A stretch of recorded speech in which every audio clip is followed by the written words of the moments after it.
En peculado hay un verbo rector que es abusar. Claro, no tenemos la inmediación con el proceso. Yo en mi caso no he leído el expediente, pero se habla que hay casi 100.000 fojas dentro de este expediente de la reconstrucción de Manabí, que tiene a dos procesados, a uno de ellos un ex vicepresidente de la República. El verbo abusar se ve reflejado, repito, sin tener un acceso directo al expediente, sino por la información que nos llega por diversos medios. Se ve reflejado en este proceso contra Glass. Buen día. Buen día y sin duda que el ejercicio de la acusación es el que ha ejecutado la Fiscalía a lo largo de todo este proceso. Vemos que un poco para situarnos procesalmente en el estado actual del caso, estamos en medio de la audiencia de juzgamiento ante el Tribunal Penal. Sabes que ordinariamente, pues un proceso cuando llega a la etapa de juzgamiento se ventila ante un Tribunal de Garantías Penales. En este caso, en razón del fuero, el Tribunal de Garantías Penales, pues está constituido por los jueces de la Corte Nacional. Y es ante ese tribunal que la Fiscalía, tras haber agotado la etapa de instrucción fiscal, en primer lugar la formulación de cargos y al final de la instrucción fiscal, la presentación de un dictamen, ha llegado a la etapa del juicio. Y a lo largo de esta etapa del juicio, que no es otra cosa que una audiencia de juzgamiento, donde se presentan las pruebas, testimonios, peritos y documentos, ha sostenido una acusación. Y esta acusación no es otra cosa que la decisión del titular de la acción penal, de la acción pública penal, de acusar. Es decir, esto que fue una sospecha al inicio de la instrucción fiscal, que se confirmó como una certeza al final de la etapa de instrucción fiscal, que un juez además estuvo de acuerdo con el fiscal y en consecuencia los mandó al juicio, ha sido el ejercicio de la práctica de la prueba durante el tribunal, durante la audiencia de juzgamiento. En consecuencia, pues, objetivamente hablando, lo que el ciudadano no informado del caso con la especificidad que sí lo tiene la Fiscalía, debe suponer que si la Fiscalía, a nombre nuestro, a nombre de la sociedad, ha presentado una acusación y ha presentado pruebas de un caso y ha acusado a un ser humano, es porque razonablemente se puede suponer que es culpable. En esa misma línea, doctor, debe haber, aparte de los dos procesados, beneficiarios de ese abuso de fondos públicos. Vemos que en este caso de peculado solo hay dos procesados. Y los contratistas de ese abuso, los beneficiarios de ese abuso, los que obtuvieron contratos irregulares de ese abuso, ¿dónde están procesalmente, mi estimado doctor?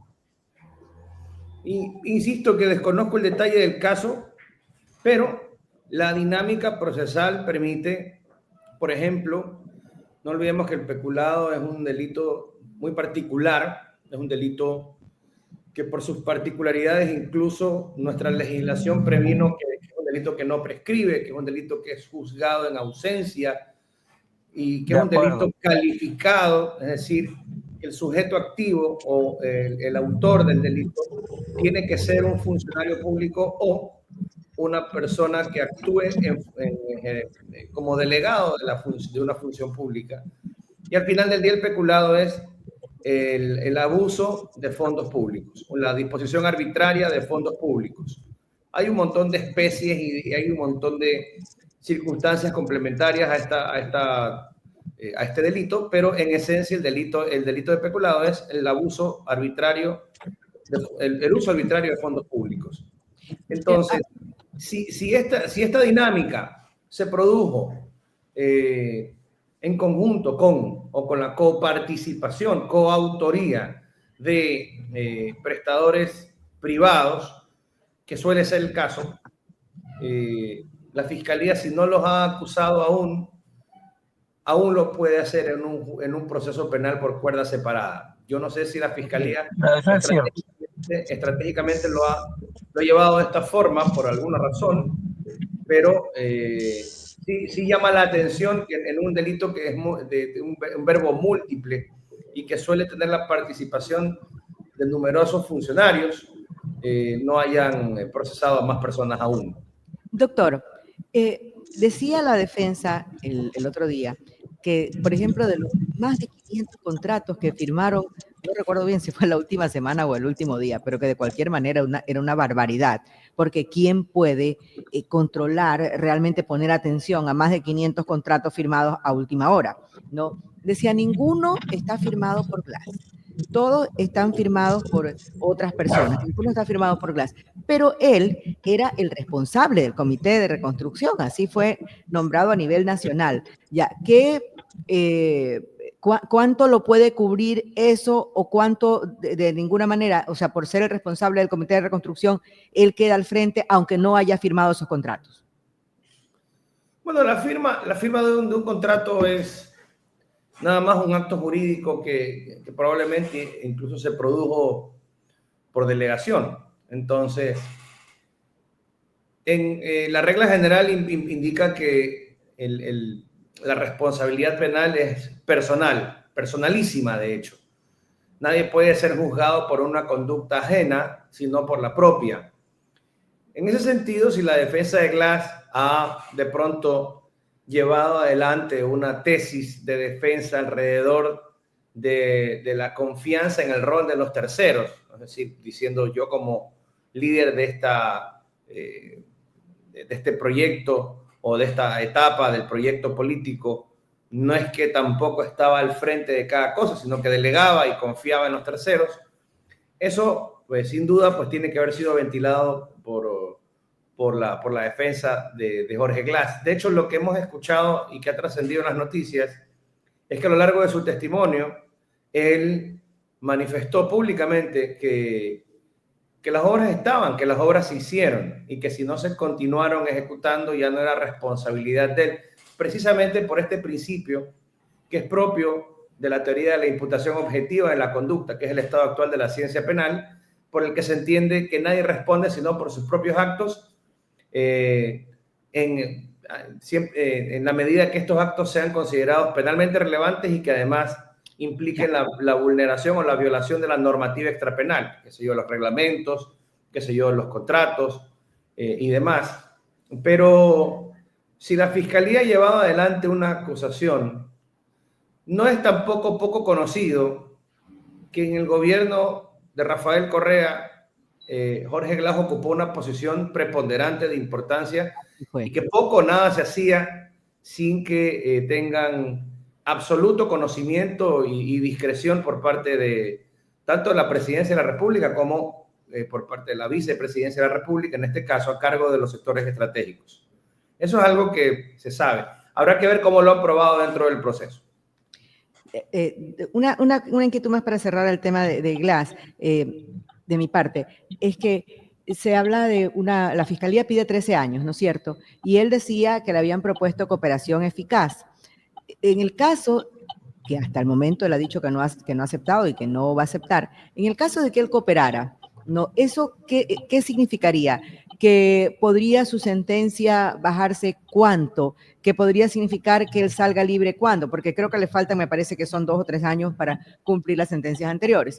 ¿Cuándo? Porque caso contrario es muy probable, digo yo, ¿no? Que pueda pagar una sentencia de 13 años más. Si él aceptase esa cooperación eficaz, ¿qué significaría? Bueno, ya no hay oportunidad de llegar a una cooperación eficaz. Él utilizó ese argumento para destacar que la Fiscalía supuestamente le estaba pidiendo cosas que no son ciertas o que acepte cosas que no son ciertas. Esa es una figura legal. Es una figura legal. La cooperación eficaz existe en otras latitudes y es muy utilizada, ¿no? El fin de la Fiscalía es determinar los responsables de delitos. Y en ese camino, el camino de la negociación, el camino de privilegiar la verdad histórica por sobre la verdad procesal, es uno de los fines del derecho penal, ¿no? Que se sepa la verdad, que se dé con los responsables. Y si eso implica que uno de los responsables, que ya ha venido pagando sus culpas por otros hechos, por ahí se puede haber beneficiado con una reducción de pena, que en este caso podría ser de hasta el 90%, o sea, sustancial. Sustancial. O sea que si él cooperaba, salía. O sea, terminaba su condena que está cumpliendo y salía. Pero ese barco ya zarpó. Ya zarpó. Okay. Según él dice, le han propuesto una cooperación eficaz. Eso no se podrá probar. Sí, según él dice, no la aceptó y le dio cara al proceso. Pero eso es algo que él dice. Habrá que ver si la fiscalía lo admite o si hubo un trámite alrededor de eso. Esto es una cuestión reservada. Suele ser reservada y suele no llegar a saberse dentro de un proceso. Doctor, con Kabir hemos hablado varias veces sobre la situación, yo creo que ya un par de veces, Kabir, ¿no? De el señor Aquiles Álvarez, el alcalde de Guayaquil. Y Kabir, que también es abogado, me decía que aquí que está él, que en realidad si fuese Juanito Pérez ya estaría preso. Es lo que procede. ¿Qué pasa en esta situación con el alcalde y con el grillete que no dijo enseguida estoy enfermo, no puedo, no pidió una medida sustitutiva, no nada, sino que se esperó 3 semanas, esperó que perdiera Noboa y después de un día ahí ya dijo, es que estoy enfermo, no puedo?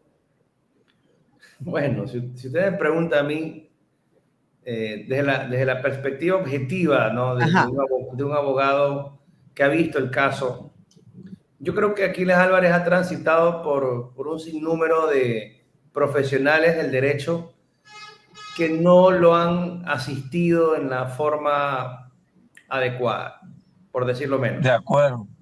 Recién ahora ha caído en manos de un profesional altamente capacitado en materia penal.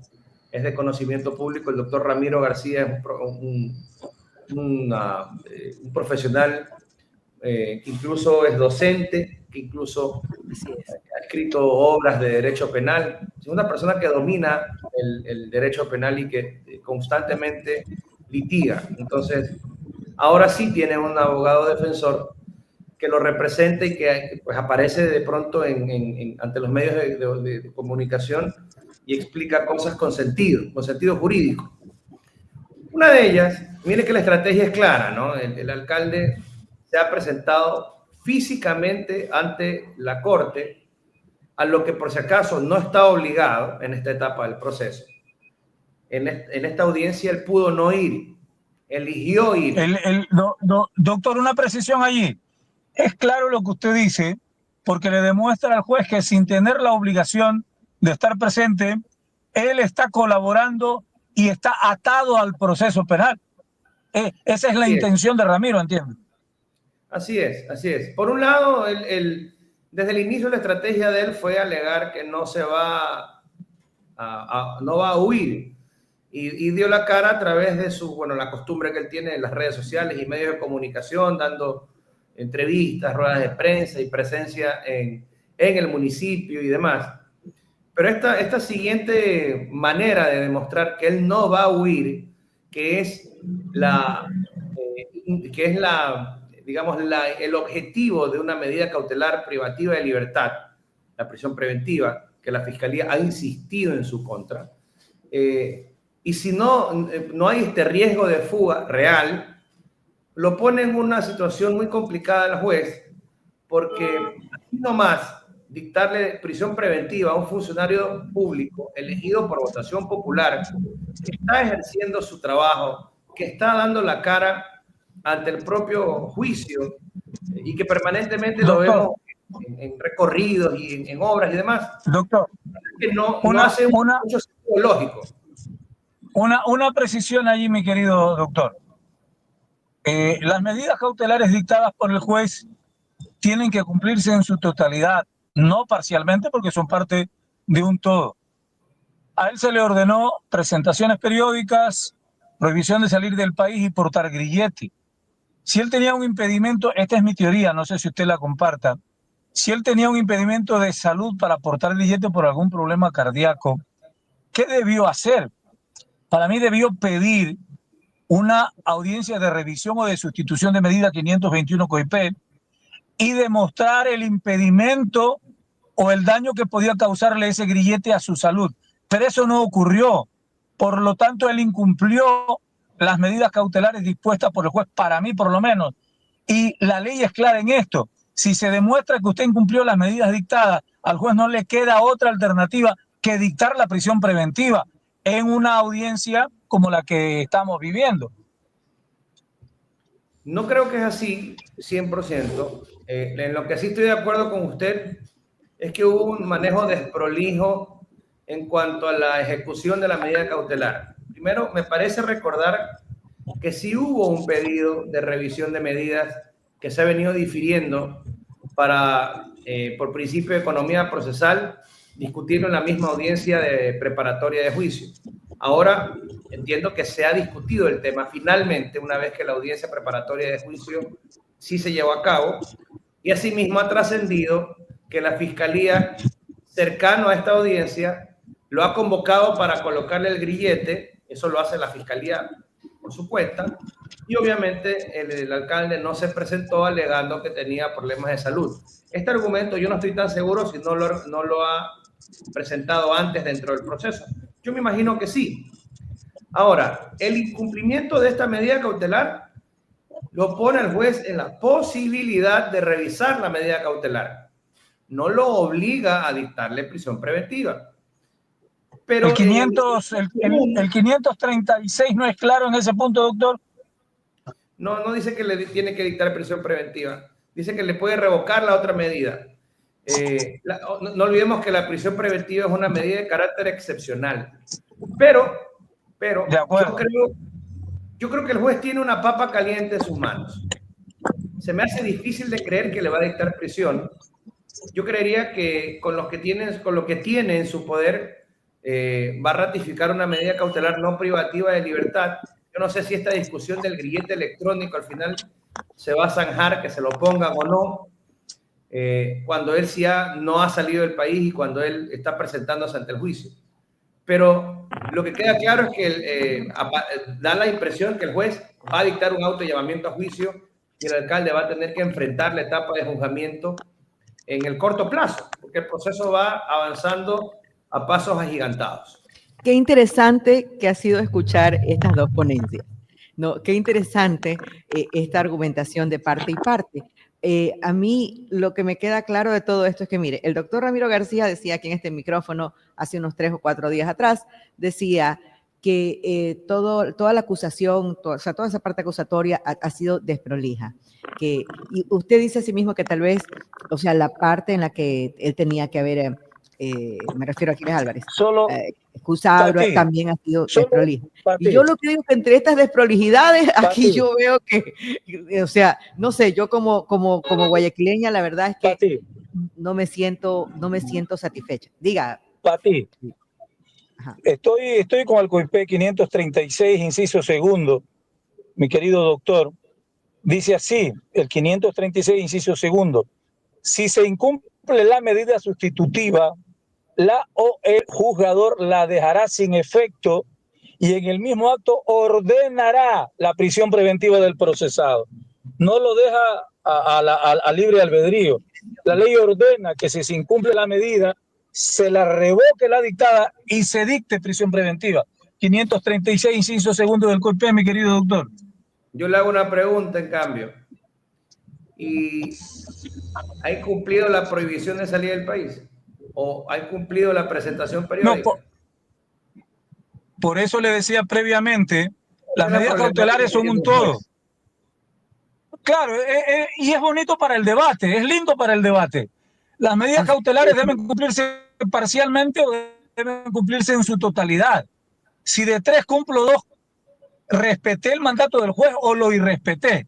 Eso es bonito para un debate, mi querido doctor. Yo soy del criterio que al incumplir una de las 3, él está predispuesto para que se le dicte la prisión preventiva revocándose las dictadas, creo yo. Siempre digo, donde hay 2 abogados hay 10 criterios, ¿no? Sí, bueno, y yo difiero por una razón, porque la Constitución lo manda a privilegiar otras medidas a la privativa de libertad. Y al final del día el derecho no es otra cosa que justicia, ¿no? Entonces yo digo, me pregunto, Es justo que un alcalde electo por votación De popular acuerdo con eso, está doctor. ejerciendo su Pero cargo y esas prestando medidas, servicio, sea pero privado, esas medidas no creo. Honestamente no lo creo. Señores, expertos en mi leyes, querido doctor, 7 en punto de la coincidiendo con mañana. ustedes los efectos. 7 en punto Me de la hizo mañana. picar y después me corta, ¿vio, Patita?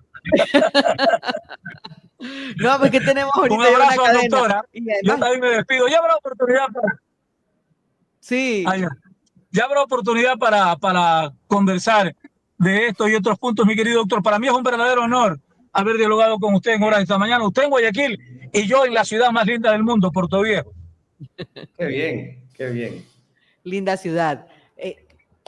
Carlos Luis, muchísimas gracias. Qué interesante estar en este ping-pong entre abogados, en este ping-pong legal. Qué bueno argumentar, ¿no? Y que más allá de lo que el juez vaya a decidir, yo creo que es el hecho de poder aportar para que cada uno de los ecuatorianos, muy especialmente en este caso, quienes vivimos en Guayaquil, porque es el alcalde de la ciudad, nos inteligenciemos y sepamos qué pasa, cómo va y entendamos bien, sea que vaya preso o sea que no vaya preso, sea que se demuestre lo que se demuestre, entendamos bien qué es lo que pasa. Doctor, yo siempre le digo abogado porque lo conocí como abogado, pero ya sé que es doctor. Doctor, muchas gracias, un abrazo, siempre es un gusto tenerlo aquí. Gracias, para mí siempre encantado hablar desde la objetividad. De cualquier tema que me pregunte, trataré siempre de ser objetivo y darle mi opinión en derecho y jurídicamente sobre las cosas que, además, por mi experiencia entiendo, van encaminadas hacia un destino cierto. Y usted siempre habla desde la humanidad también. Yo sé que usted también habla desde la humanidad. Kabir, querido compañero, alma rebelde de este noticiero. Qué gusto tener